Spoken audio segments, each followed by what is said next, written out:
Halo, assalamualaikum warahmatullahi wabarakatuh. Selamat siang kakak semuanya. Masih bersama saya yang akan meneruskan cerita dari novel sebelumnya. Dan kita langsung saja ke ceritanya. Selamat mendengarkan. Nyawa Kara hampir tercabut dari badan. Ia belum siap ditenggelamkan. Dengan gerak cepat, ia pun menarik beberapa helai tisu dan menjatuhkan lutut ke lantai. "Maafkan saya, Tuan. Maaf." Kepanikan telah menghanyutkan akal sehat Kara. Gadis itu dengan sigap membersihkan noda. Ia sama sekali tidak sadar dengan apa yang digosoknya. Di saat yang bersamaan, Jeremy dan para pengawal menyerbu masuk.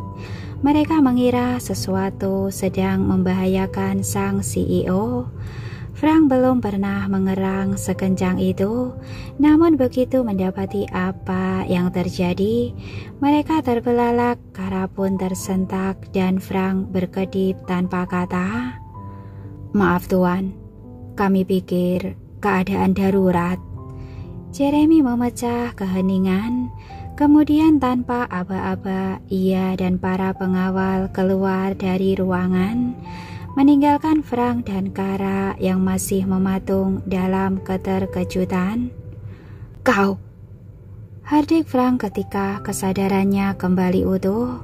Tanpa iba, ia menarik rambut Kara hingga gadis itu mendongak paksa. "Kau kira aku laki-laki murahan yang gampang dirayu?" Tisu di tangan Kara pun terlepas. Sambil meringis ngeri, ia memegangi tangan Frank dan menggeleng sebisanya. "Tidak Tuan, saya tidak bermaksud begitu. Saya hanya takut Anda marah karena saya menumpahkan kopi di celana Anda." Terang Kara lewat kerongkongannya yang tersekat. Entah karena malu, sakit yang tak seberapa, atau ketakutan, wajahnya memerah seperti tomat. "Jelas aku marah. Aku tidak habis pikir mengapa Nyonya Bell bisa mempekerjakan sekretaris tak becus sepertimu." Hadik Frank tepat di depan muka Kara. Gadis malang itu sampai terpejam demi menghindari tatapannya yang mengerikan. "Maaf Tuan, tapi saya sudah berusaha semampunya. Kalau kinerja saya masih mengecewakan, saya sudah siap dipecat." Tiba-tiba Kara merasakan embusan nafas panas di pipinya. Begitu ia mengintip, mata abu-abu itu seperti sudah siap menerkamnya. "Kau pikir semudah itu mempertanggungjawabkan kesalahan?" Jantung Kara nyaris meledak. Itu yang diperingatkan oleh Jeremy, hukuman selain pemecatan. Membayangkan dirinya dimasukkan ke dalam karung lalu dilempar ke laut, wajahnya semakin pucat.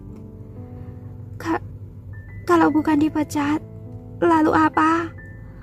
Tanahnya nyaris tak terdengar. Ia masih mengharapkan ada jawaban selain dilempar ke laut atau dijadikan makanan hiu.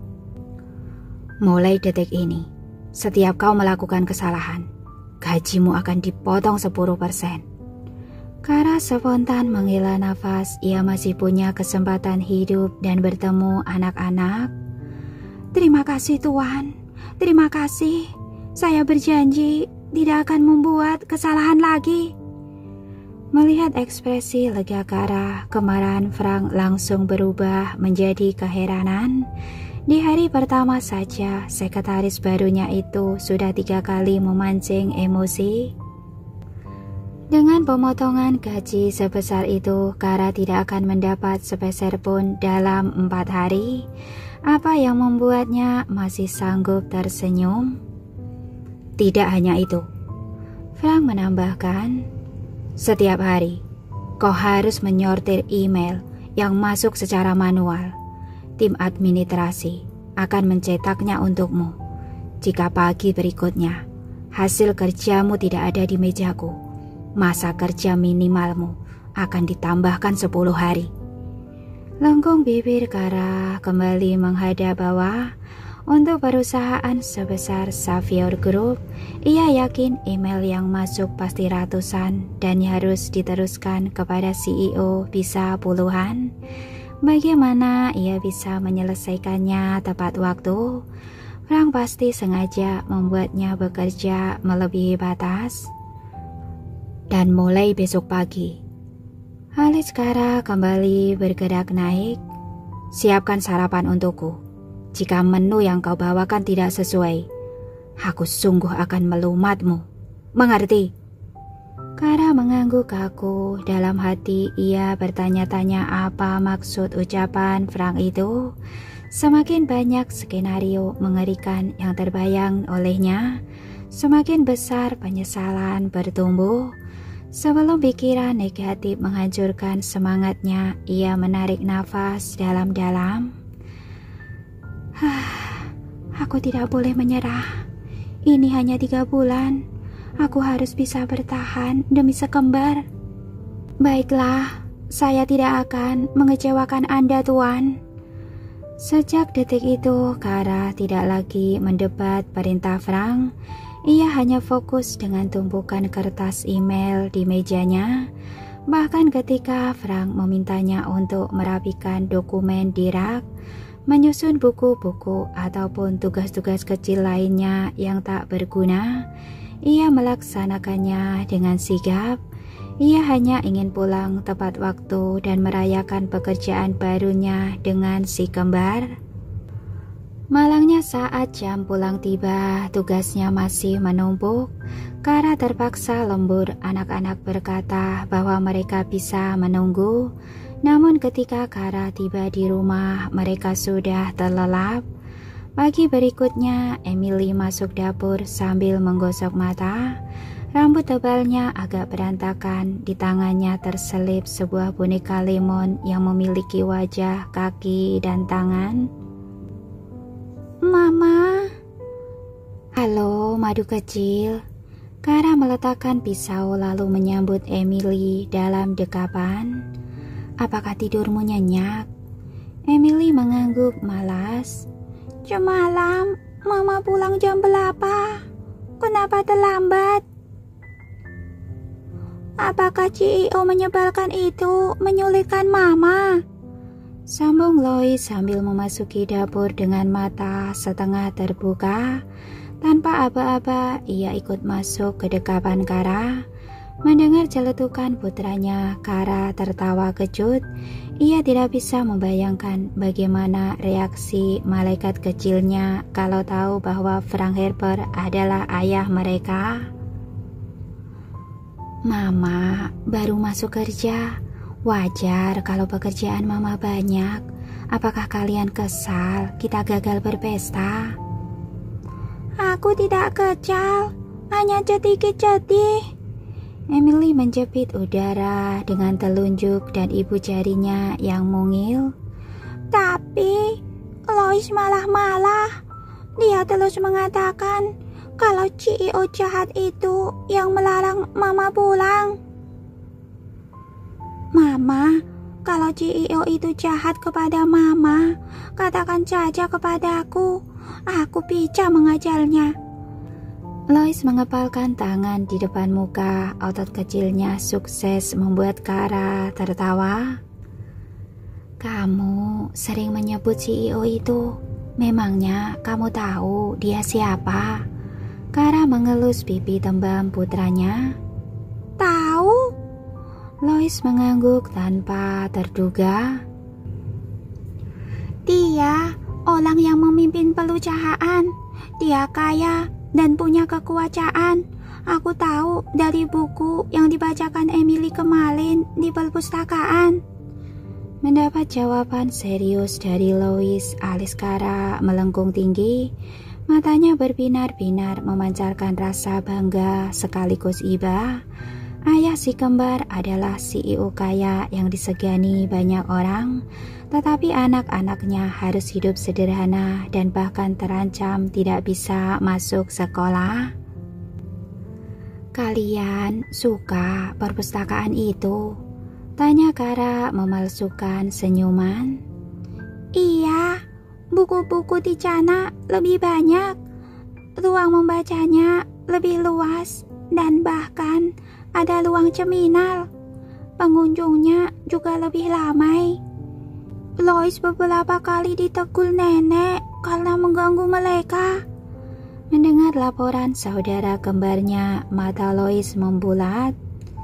Aku bukan mengganggu, hanya mengajak mereka berkenalan.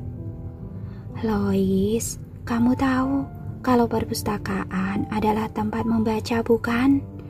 Tanya Kara lembut, namun sang putra langsung ciut mendengarnya. Baiklah, aku tidak akan mengganggu pengunjung lagi. Aku hanya akan duduk diam sambil mengamati mereka. Itu justru menyeramkan, celetuk Emily sambil memeluk bonekanya lebih erat. Kalau ada orang asing yang begitu kepadaku, aku pasti sudah menutup buku dan mencari tempat lain untuk membaca. Melihat wajah cemberut Lois, Kara pun mencubit pipinya. Emily, benar. Kamu tidak boleh membuat pengunjung perpustakaan merasa tidak nyaman. Nenek bisa dipecat. Daripada memperhatikan orang-orang, bagaimana kalau kamu melihat-lihat buku di bagian sains dan teknologi? Ada banyak hal menarik yang bisa kamu temukan di sana.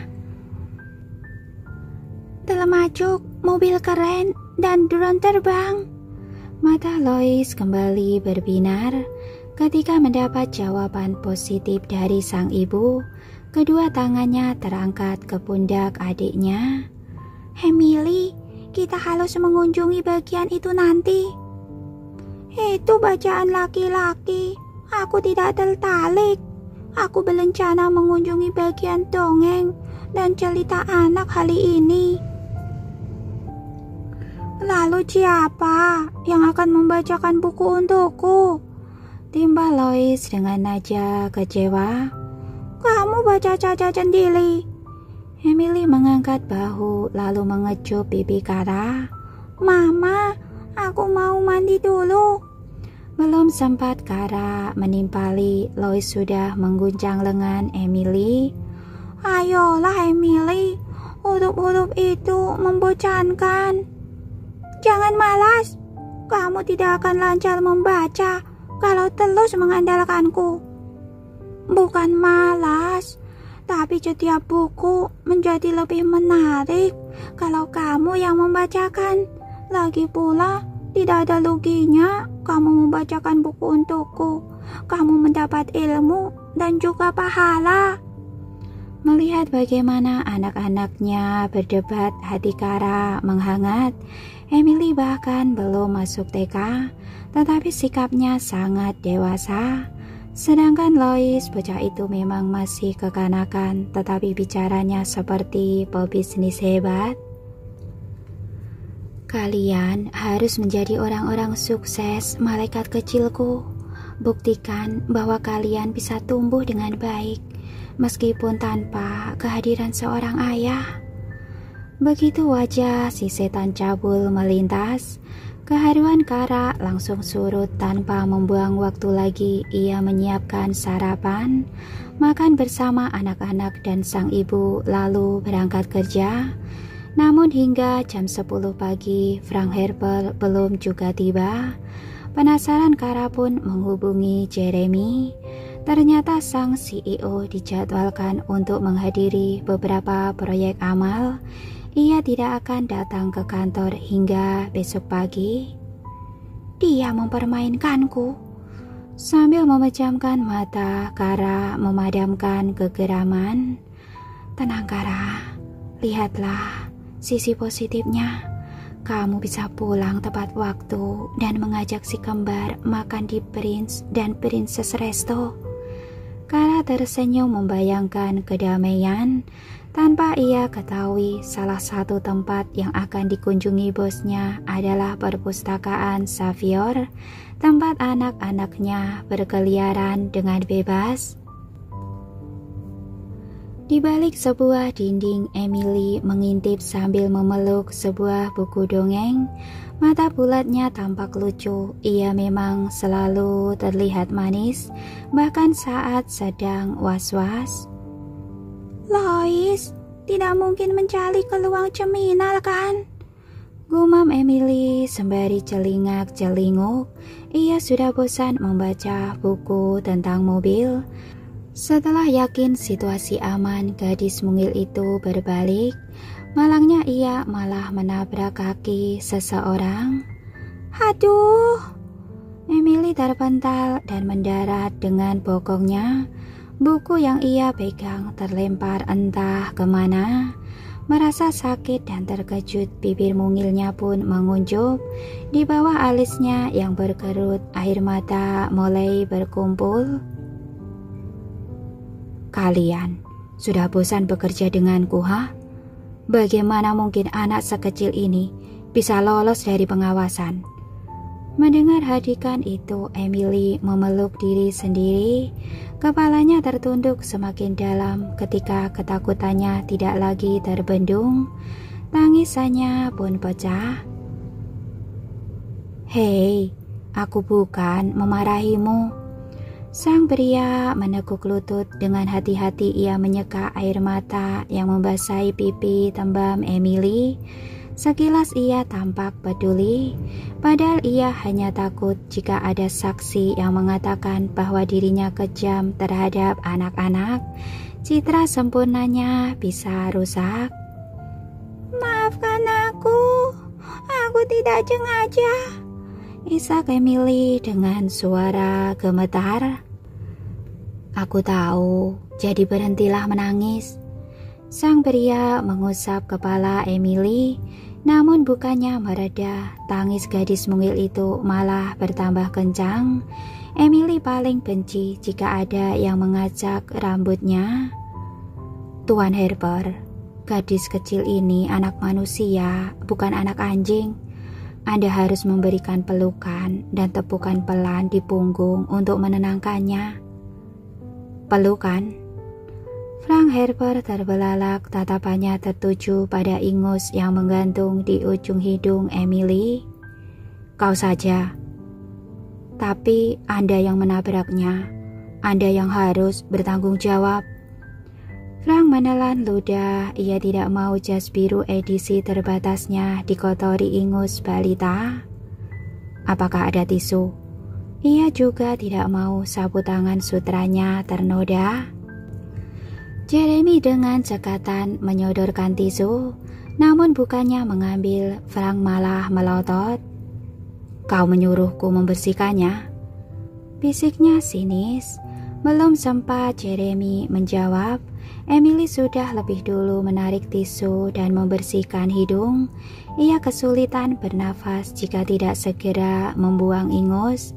Namun setelah mengumpal tisu, tangisannya berlanjut. Mau tidak mau, Frank mengangkat tubuh mungilnya ke dalam dekapan. Hei, jangan menangis. Aku tidak marah. Frank menepuk-nepuk punggung Emily dengan kaku. Ia merasa aneh. Baru kali ini ia berhadapan dengan anak kecil sedekat itu. Apakah ada yang sakit? Emily menggeleng setelah menyeka mata dengan tangannya yang mungil. Ia menjauh dari Frank. Tangisannya tersisa sedikit tetapi wajahnya masih semerah tomat. Apakah kakimu sakit? Frank bergeming, bukan hanya karena pertanyaan yang penuh perhatian itu, melainkan juga karena mata yang berkilauan seperti perak. Seumur hidup ia belum pernah menemukan mata yang lebih indah dari miliknya. Tidak, sahut Frank datar. Tatapannya masih terkunci pada wajah imut Emily. Semakin lama mengamatinya, Frank merasa semakin familiar. Di mana orang tuamu, gadis manis? Apakah kau tersesat? Emily kembali memeluk diri sendiri. Kepalanya tertunduk khawatir. Mama, sibuk bekerja. Karena tidak ada yang menjaga kami di rumah, kami ikut nenek bekerja di sini. Kami? Aku dan Caudala laki-lakiku. Suara kecil itu terdengar ketakutan sekaligus menggemaskan. Hati Frank melunak menangkap getarannya. Nenekmu pustakawan di sini. Nada bicara Frank lembut, tapi Emily tetap ciut. Tolong, jangan pecat nenek. Aku berjanji tidak akan membuat masalah lagi. Aku akan lebih berhati-hati agar tidak menabrak siapapun lagi. Saat Emily mengangguk, bulu mata lentiknya tampak berkilauan. Frank semakin terhipnotis oleh pesonanya. Aku yakin kau anak baik, jadi aku tidak akan memecat nenekmu. Sambil tersenyum, ia memungut buku di dekat kakinya. Ini cerita si cantik dan si buruk rupa. Kau sudah bisa membaca? Iya, sejak berumur 2,5 tahun. Mama yang mengajariku setiap malam. Lalu aku berlatih sendiri di perpustakaan. Emily mengangguk lucu. Frank terpanggil untuk mengelus rambutnya.